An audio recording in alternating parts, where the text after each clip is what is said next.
Do you manage or develop a SaaS product that handles personal data? Then you've probably heard of DPIA. But do you actually know how to run one properly, step by step? A DPIA, Data Protection Impact Assessment, is not just a legal checkbox. It's a structured process required by GDPR when processing may pose a high risk to individuals' rights. The goal? Identify, minimize, and document risks before launching or modifying a system. Here's what a DPIA actually looks like in 7 steps. Step 1. Define the scope.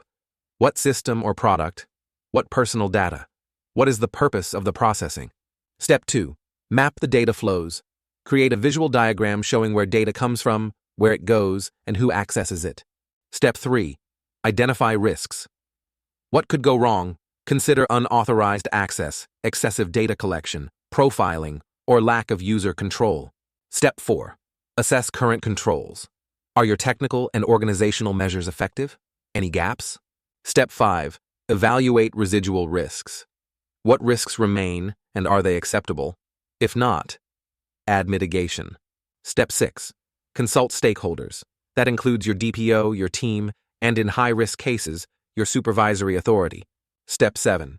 Final sign-off. Document everything. DPIA is not valid without traceability and accountability.